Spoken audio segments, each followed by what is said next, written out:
She returns in another form. Part 1.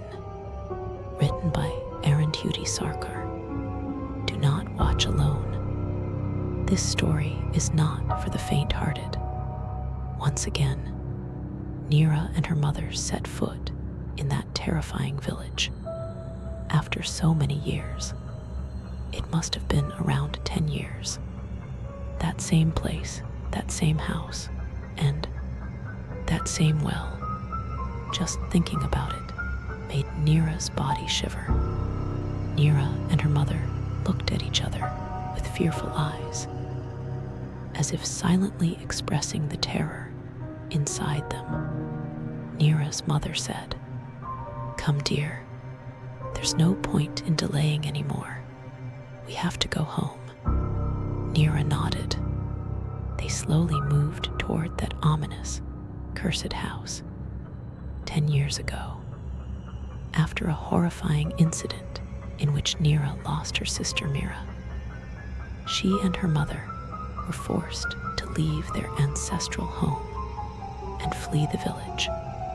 Now, after completing her studies in the city and becoming a primary school teacher, fate brought Neera back, unwillingly, to this very village for her job posting. As she reached the front of the house, Neera froze. Her eyes drifted toward that cursed well, standing a little distance away, covered in the bluish light of evening. Seeing Neera stop, her mother turned back and noticed she was staring at the well. Quickly, her mother pulled her inside and shut the doors tightly. Breathing heavily in fear, she said, "Why did you look there again, Neera? Don't you know even looking at that place is a sin? You must never go near that well. I've already lost one. If I lose you too, I won't survive." Her voice broke into tears as fear turned into anger. After that, they went to sleep. But in the middle of the night, something strange began to happen. Around the house, a bizarre shadow started moving, slithering along the walls. It circled the house, tilting its head and grinning. Suddenly, a loud thunderclap woke Neera up. She sat up and saw her mother sleeping beside her. She wondered if it was about to rain outside. For a moment, she completely forgot about the well. Neera got up and opened the window. Rain had almost started. Then suddenly, she saw a shadow outside. In the darkness, it seemed to be staring directly at her, its head slowly swaying from side to side. A chill ran down Neera's spine. The memory of the well came rushing back. Just then, her mother rushed in from behind and slammed the window shut. Pulling Neera close, she said anxiously, "Are you okay?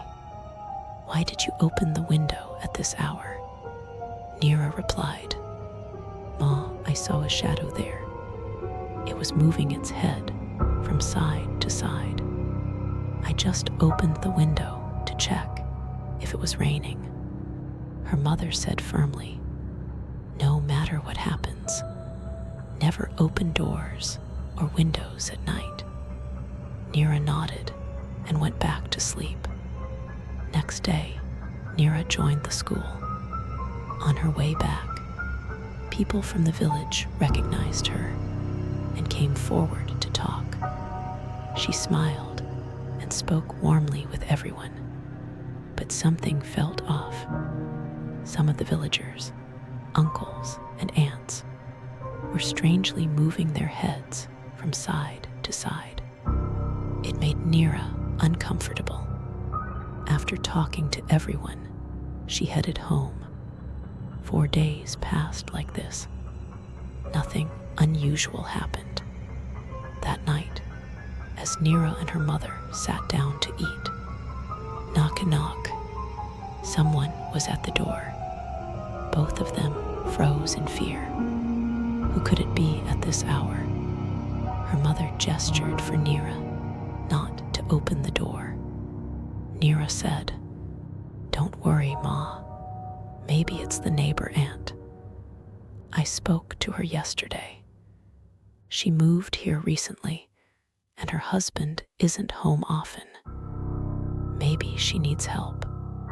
Her mother hesitated, but finally agreed. The knocking grew louder. Nira walked to the door and slowly opened it. It was indeed the neighbor aunt. As she entered, she smiled and said, "Why did you take so long to open the door?" Before Nira could reply, her mother came forward and said, "Please sit, sister. How are you?" The woman looked at Nira's mother and then tilted her head strangely from side to side. Nira felt a sudden jolt of unease. After talking for a while, Nira's mother said, "Please join us for dinner." The neighbor agreed. She was served rice, fish, vegetables, and lentils. The same food Nira and her mother were eating. All three sat down to eat together. But then, instead of eating normally, the woman grabbed the fish piece tightly in her fist and started eating it in a disgusting, unnatural way. Nira and her mother stopped eating and stared in shock. They felt nauseous. After finishing the fish, the woman tilted her head again and said, "Oh, Nira, this fish is so delicious. I've never had anything like it." Then she got up, wiped her hands on her clothes, and said, "All right, I'll leave now," and walked away, swaying slightly. Nira and her mother sat there shocked and disgusted. They couldn't eat anymore. That night, they went to bed without saying anything. But Nira couldn't sleep. Memories flooded her mind. How her sister Mira used to play near that well. How she slowly began to move her head in that same strange way. How her body used to tremble. And then one day, she fell into the well and vanished completely. Next part coming soon.